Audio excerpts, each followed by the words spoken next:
Ladies and gentlemen, the President of the United States. My friends, I wish that all Americans could read all the citations for various medals recommended for our soldiers and sailors and Marines. I am picking out one of these citations which tells of the accomplishments of Lieutenant John James Powers, United States Navy, during 3 days of the battles with Japanese forces in the Coral Sea.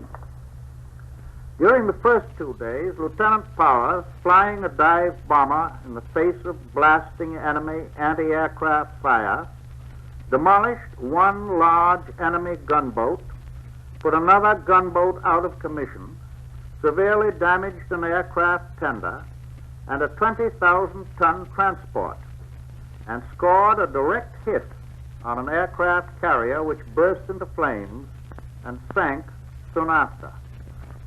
The official citation then describes the morning of the third day of battle. As the pilots of his squadron left the ready room to man their planes, Lieutenant Powers said to them, "Remember, the folks back home are counting on us. I am going to get a hit if I have to lay it on their flight deck." He led his section down to the target from an altitude of 18,000 feet through a wall of bursting anti-aircraft shells and swarms of enemy planes. He dived almost to the very deck of the enemy carrier and did not release his bomb until he was sure of a direct hit.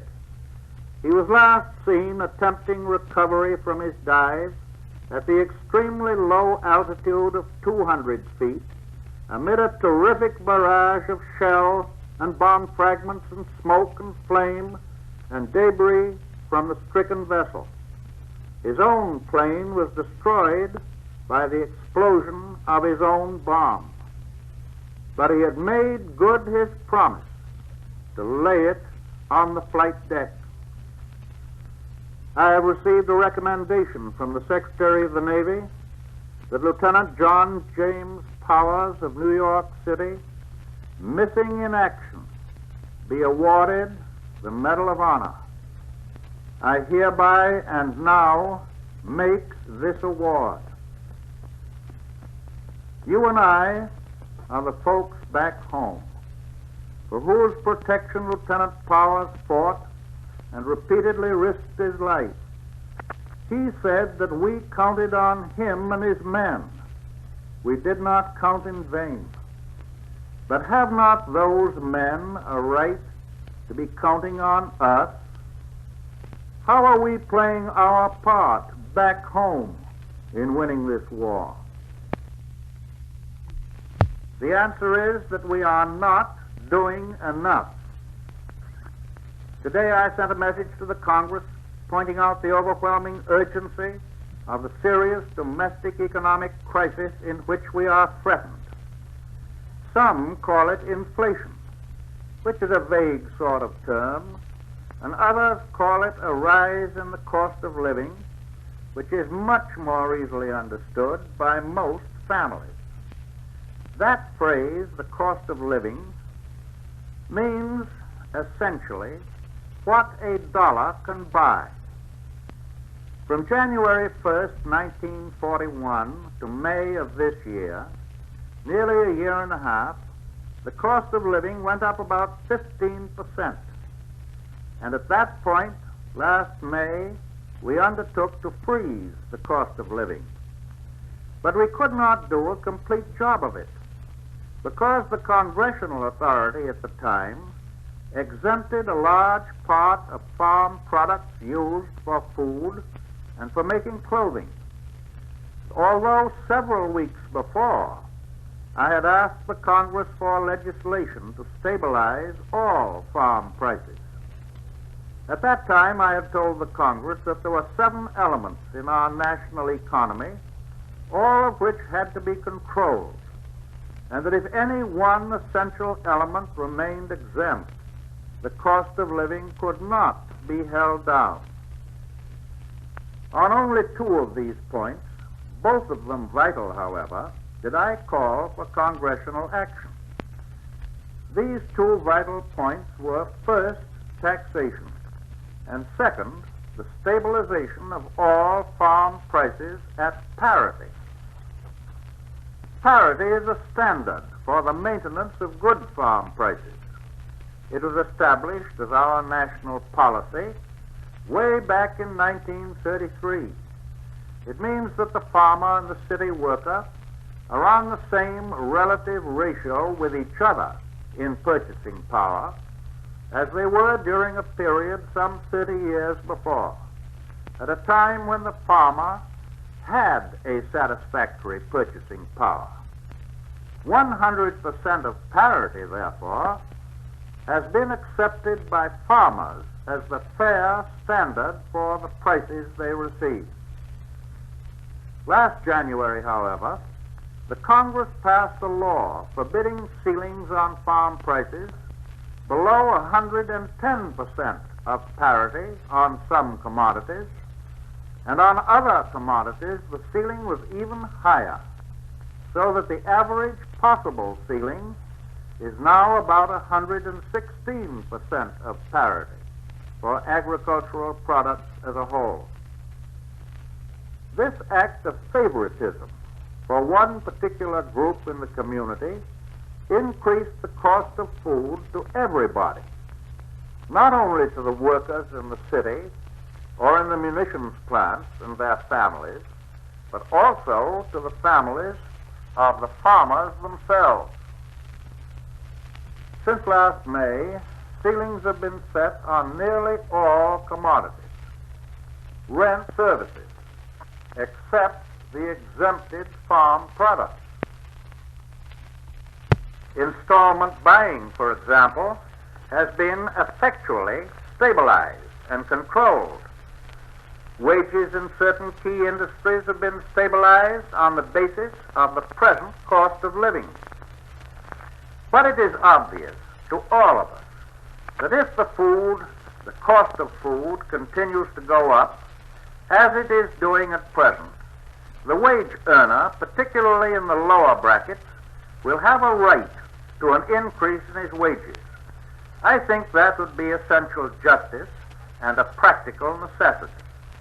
Our experience with the control of other prices during the past few months has brought out one important fact.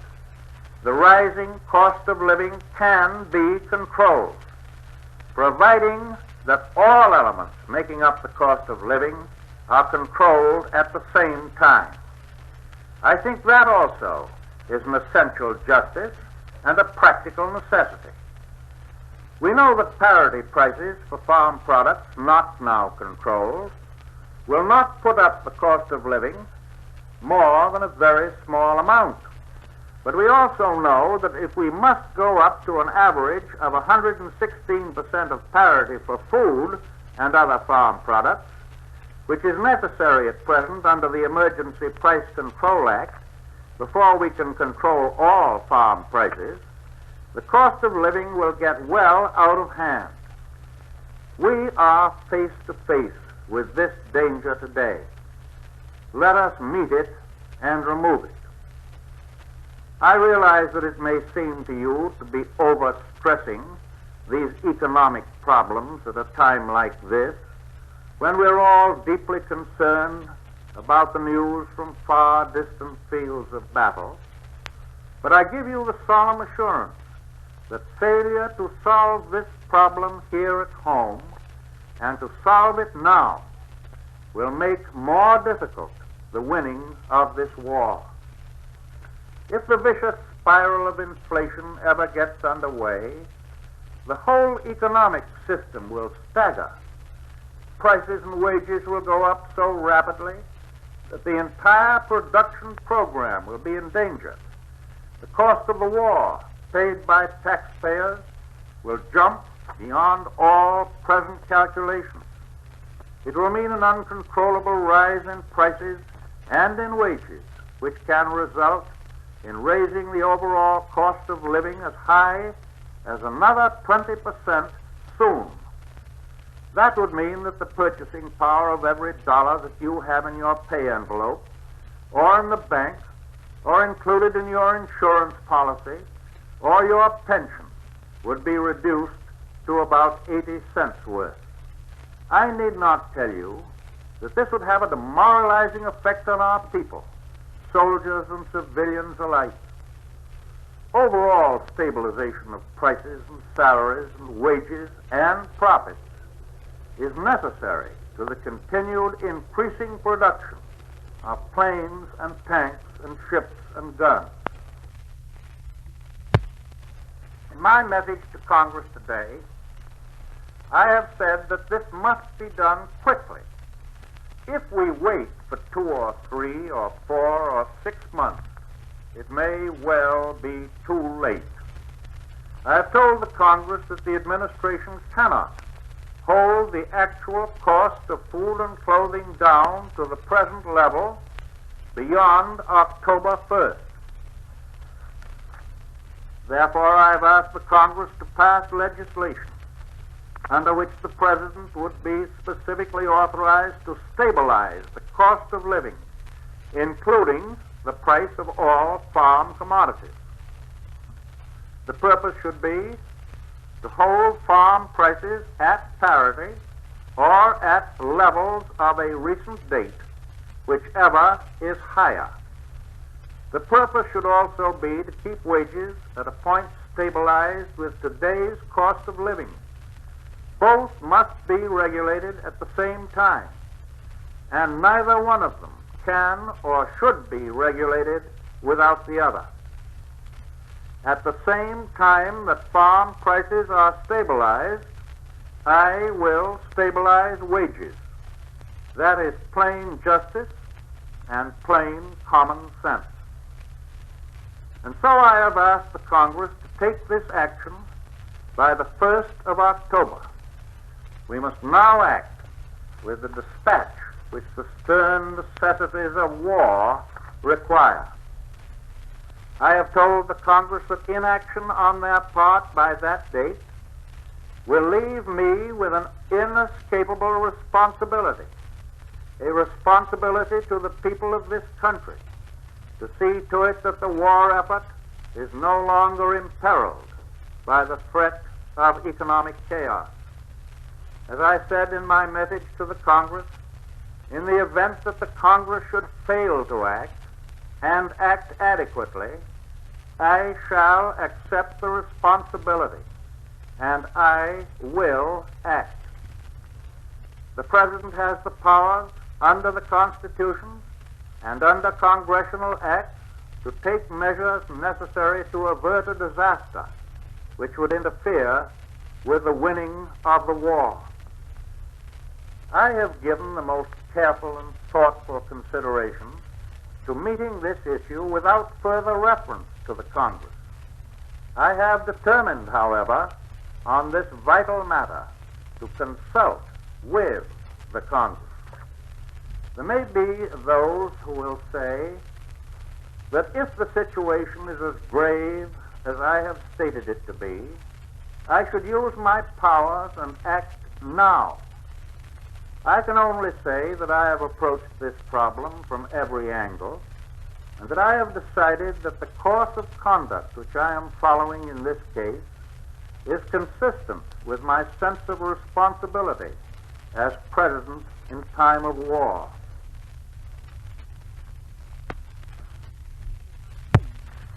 And with my deep and unalterable devotion to the processes of democracy. The responsibilities of the President in wartime to protect the nation are very grave. This total war, with our fighting fronts all over the world, makes the use of the executive power far more essential than in any previous war. If we were invaded, the people of this country would expect the President to use any and all means to repel the invader. Now, the Revolution and the war between the states were fought on our own soil. But today, this war will be won or lost on other continents and in remote seas. I cannot tell. what powers may have to be exercised in order to win this war.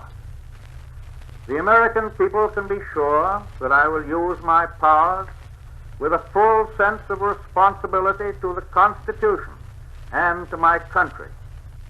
The American people can also be sure that I shall not hesitate to use every power vested in me to accomplish the defeat of our enemies in any part of the world where our own safety demands such defeat.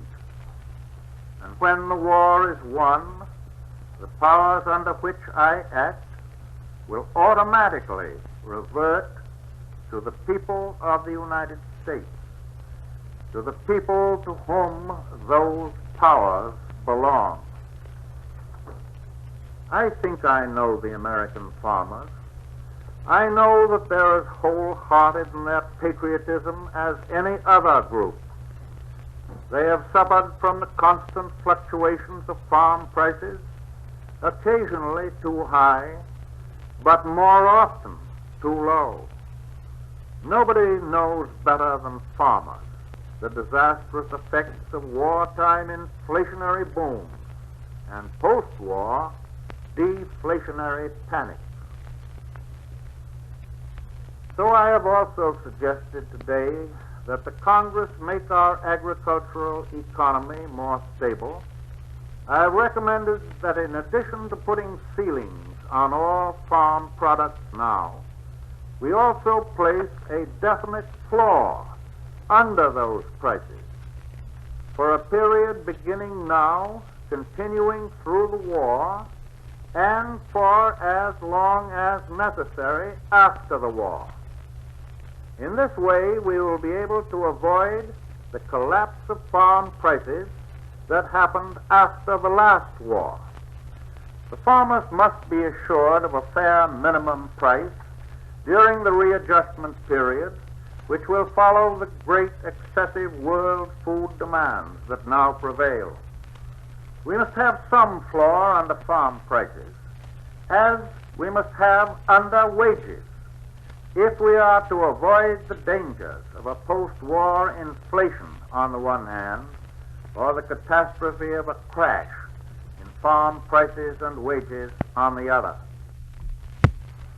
Today I have also advised the Congress of the importance of speeding up the passage of the tax bill. The Federal Treasury is losing millions of dollars each and every day because the bill has not yet been passed. Taxation is the only practical way of preventing the incomes and profits of individuals and corporations from getting too high. I have told the Congress once more that all net individual incomes, after payment of all taxes, should be limited effectively by further taxation to a maximum net income of $25,000 a year. And it is equally important that corporate profits should not exceed a reasonable amount in any case. The nation must have more money to run the war. People must stop spending for luxuries. Our country needs a far greater share of our income. For this is a global war, and it will cost this nation nearly $100 billion in 1943. In that global war, there are now 4 main areas of combat, and I should like to speak briefly of them, not in the order of their importance, for all of them are vital, and all of them are interrelated. 1, the Russian front. Here the Germans are still unable to gain the smashing victory which almost a year ago Hitler announced he had already achieved. Germany has been able to capture important Russian territory. Nevertheless, Hitler has been unable to destroy a single Russian army.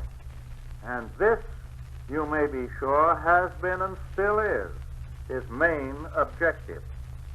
Millions of German troops seem doomed to to spend another cruel and bitter winter on the Russian front. Yes, the Russians are killing more Nazis and destroying more airplanes and tanks than are being smashed on any other front. They are fighting not only bravely, but brilliantly. In spite of any setbacks, Russia will hold out, and with the help of her allies, will ultimately drive every Nazi from her soil. 2, the Pacific Ocean area. This area must be grouped together as a whole, every part of it, land and sea. We have stopped one major Japanese offensive, and we have inflicted heavy losses on their fleet. But they still possess great strength. They seek to keep the initiative, and they will undoubtedly strike hard again. We must not overrate the importance of our successes in the Solomon Islands, though we may be proud of the skill with which these local operations were conducted. At the same time, we need not underrate the significance of our victory at Midway. There we stopped the major Japanese offensive. 3, in the Mediterranean and the Middle East, the British, together with the South Africans, Australians, New Zealanders, Indian troops, and others of the United Nations, including ourselves, are fighting a desperate battle with the Germans and Italians. The Axis powers are fighting to gain control of that area, dominate the Mediterranean and the Indian Ocean, and gain contact with the Japanese Navy. The battle in the Middle East is now joined. We are well aware of our danger, but we are hopeful of the outcome. 4, the European area. Here the aim is an offensive against Germany. There are at least a dozen different points at which attacks can be launched. You, of course, do not expect me to give details of future plans, but you can rest assured that preparations are being made here and in Britain toward this purpose. The power of Germany must be broken on the battlefields of Europe. Various people urge that we concentrate our forces on one or another of these 4 areas, although no one suggests that any one of the 4 areas should be abandoned. Certainly it could not be seriously urged that we abandon aid to Russia, or that we surrender all of the Pacific to Japan, or the Mediterranean and Middle East to Germany, or give up an offensive against Germany. The American people may be sure that we shall neglect none of the 4 great theaters of war. Certain vital military decisions have been made. In due time, you will know what these decisions are, and so will our enemies. I can say now that all of these decisions are directed toward taking the offensive. Today, exactly 9 months after Pearl Harbor, we have sent overseas 3 times more men than we transported to France in the first 9 months of the First World War. We have done this in spite of greater danger and fewer ships, and every week sees a gain in the actual number of American men and weapons in the fighting area. These reinforcements in men and munitions are continuing and will continue to go forward. This war will finally be won by the coordination of all of the armies and navies and air forces of all of the United Nations operating in unison against our enemies. This will require vast assemblies of weapons and men at all the vital points of attack. We and our allies have worked for years to achieve superiority in weapons. We have no doubts about the superiority of our men. We glory in the individual exploits of our soldiers, our sailors, our Marines, our merchant seamen. Lieutenant John James Powers was one of these, and there are thousands of others in the forces of the United Nations. Several thousand Americans have met death in battle. Other thousands will lose their lives. But many millions stand ready to step into their places, to engage in a struggle to the very death. For they know that the enemy is determined to destroy us, our homes, and our institutions. That in this war, it is kill or be killed. Battles are not won by soldiers or sailors who think first of their own personal safety, and wars are not won by peoples who are concerned primarily with their own comfort, their own convenience, their own pocketbooks. We Americans of today bear the gravest of responsibilities, and all of the United Nations share them.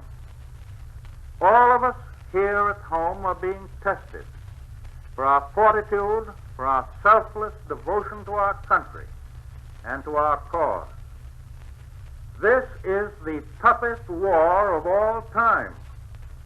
We need not leave it to historians of the future to answer the question whether we are tough enough to meet this unprecedented challenge. We can give that answer now. The answer is yes. Ladies and gentlemen, you have heard the President of the United States.